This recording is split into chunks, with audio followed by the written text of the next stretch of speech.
After we moved away, and it was time for us to go, it was time for us to move to Watertown, and I had a good life in Watertown. I have no regrets about being in Watertown, but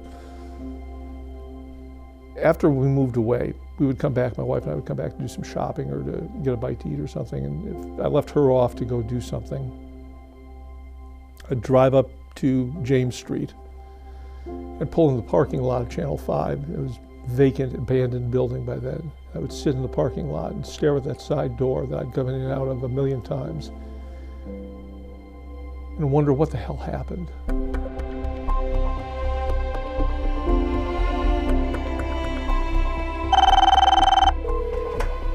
United Way of Central New York, this is LaToya. How can I help you?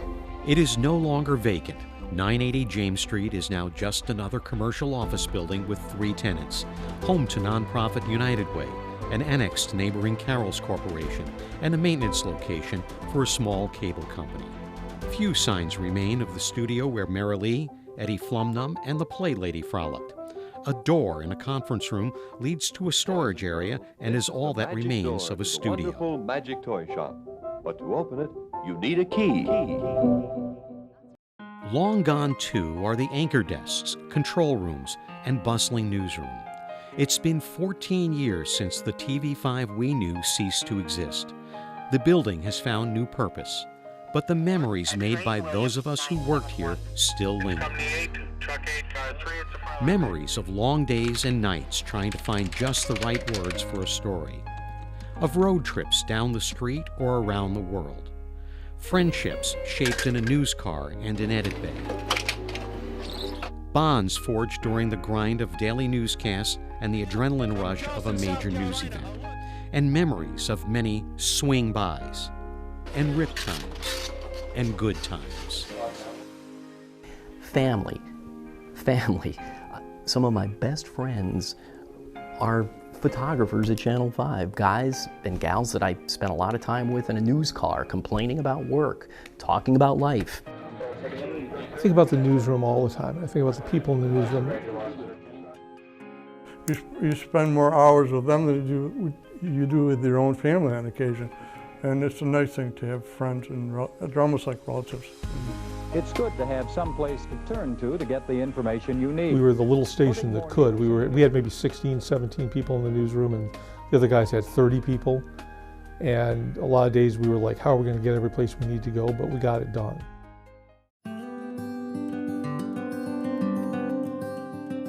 Getting it done was in the DNA of the people who found themselves at TV5 75 years ago, when it was then known as TV8.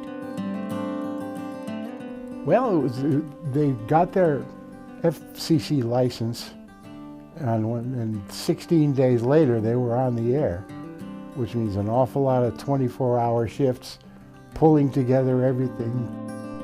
In the news tonight, new claims for unemployment insurance reach record levels. Ron Curtis was graceful, old world, and I thought just about perfect as an anchorman. He was the man I wanted to be talking to in a bad situation. Scott Atkinson has been covering this story since early this afternoon. He joins me now. Oh, Channel 5, we were #1 station. Yeah, we were with Ron Curtis, and we had the best in the city. Earlier this evening on WTVH-5. And we hope that they'll help you remember to be good citizens, because you're never too young for that. And then there was Jean, who was a goddess of television, probably one of the first goddesses of television in the country. She not only wrote and produced and directed all of the toy shop programs, she was in them, and she did so many other shows too. This is Jean Doherty. She knows all there is to know because... Jean and Ron mentored several generations of people in front of and behind the camera. People like Maureen, Liz, Carrie, Bob, and Keith, who made their homes in Central New York. For others, 980 James was the birthplace of a career that took them to national renown. David Muir as the successor to Diane Sawyer. Mike Tirico scored with Sunday Night Football and Olympic coverage. And of course, there is America's weatherman, Al Roker. Hundreds of others went to major markets across the country. Lee Goldberg to New York. The late Catherine Craig was a mainstay of morning television in New York. Kathy Orr and Tracy Davidson to Philly. Many more still are behind the cameras as producers, news managers, and other broadcast executives.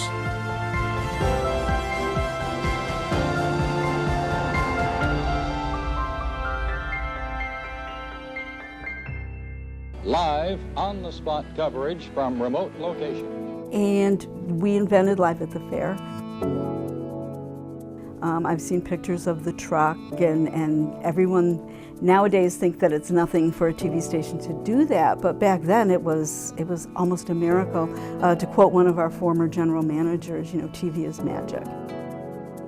Magic made possible by the anonymous efforts of directors, producers, production staff, and engineers, all backstopped by the people in sales, traffic, the business office, and promotion. There's a certain miracle there of walking into the newsroom every morning at 8 or 8:30, and the morning meeting starts, and you have absolutely nothing on the board for 6 o'clock yet. And then by 6 o'clock, you know, not only is it full, we have to drop something. That to me it's a minor miracle of television in those days. But there was always that can-do attitude. I don't think there was anyone at the station who didn't feel that we could, if we missed the initial moments of story, that we couldn't retake that story. The best performance I ever saw in that newsroom was one that Bill Carey engineered. It was the night that David Clark, the sheriff's deputy, got shot, and Channel 9 happened to be close by when it happened, and they were way, way ahead of us on the story. I mean, they were ahead of us by leaps and bounds. And Bill called everybody into the newsroom. It was me and Donna Spezielli and I forget who else. And we schemed overnight for how to take that story back, and we did 4 or 5 packages in the space of 4 or 5 hours and reclaimed a lot of what we had lost in a short time. And that's what you played for. That was the thing about television in the 80s and 90s in Syracuse, was you knew what you were playing for. You had a scorecard every single night that you could look up at the competition and say, I did this right, or I did this wrong, or those guys sure did it right tonight. One of the things I take away from my time at TV5 was just an attitude of getting the job done at a high level, especially on the big stories, the major events. No matter the resources or lack thereof, there was just an expectation that we were going to do great work. And then there were stories I remember that we were on top of and owned. I mean, some of the worst moments in Syracuse history, you almost hate mentioning them. The shooting of Wally Howard, Pan Am 103. There are so many moments that I can think of where you have that adrenaline rush of covering the news, but when you think back in terms of history, you realize those were key moments in the history of Central New York. We would have our disagreements, and there were always people who didn't like other people. I mean, you don't love everybody and everybody doesn't love you. But on a day like that is when a team comes together and it all gets put aside. And the only thing that matters is the work. Let's fulfill the core mission, right? Let's get the job done. And those were great days. It's terrible because those are awful days in the world. But it's a day when the real mission of the business, comes forward. A host of questions has been raised by the slaying. Dave Bullard has that story. The group that we had there, I'm trying to think of how long that group was together. 10 years, 12 years. We were so tight that everybody knew what they needed to do. I mean, I could not have done what I did without other reporters that supported me, without the photographers that supported me, and with the crew in the studio that supported me. My memories of working at Channel 5 with so many of you are some of the most vivid, some of the most meaningful, and some of the best memories I still have after 20 years in the business, having gone to Boston, New York City, and Miami. I learned so much from so many of you in just a short amount of time. I still can't believe how we got things on TV. I just still can't believe it. I tell people stories and they don't believe me. Scott will tell you that I taught him to write. I will tell you Scott taught me to write. I'm the writer that I am today because of Dave Bullard. Full stop. We sat next to each other and would take our scripts and tear them apart. I mean, he taught me things about writing for television that I went and taught when I did some news writing teaching in colleges. We had probably the most talented group of photojournalists that I could ever imagine. Loved listening to photogs, especially good photogs, talk about how they saw what they were doing and about what kind of pictures they got and about what they thought about what was going on in front of them. And I delighted in that. You know, I think about the people I co-anchored with, and I love Bob Kirk. Then I had Ron, of course. Then I had Keith. So, I mean, what's to complain about? They were all so good to me, every single one of them. And then, you know, we all were friends. My best memories were working the 11 o'clock news, anchoring with Tracy and Kathy and Mike and then Dan and Brian. I could go through the list of people. Spending the evening hours getting the newscast put to bed, writing it and trying to get it, you know, produced and ready. We'd be ready to react if there was breaking news, but we would sit around and talk, play Pictionary, grab a bite to eat. You know, those moments, the downtime is what I really remember the most. It was the first place that I can remember outside of my own family where I was fully accepted for who I was. And it made all the difference in the world. It was my home for 16 years. I grew up there. I didn't grow up all the way there, but I grew up a lot of the way there. Hi, can you hear me? Thanks, hold on. To the many fine men and women with whom and for whom I have worked.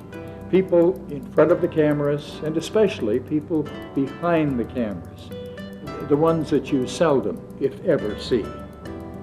Now, whatever success I have had is due in large measure to them, because this was a dedicated group of professionals who worked hard to make me look good. 3, 2, 1.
And now for all of us at News Center 5, I'm Ron Curtis.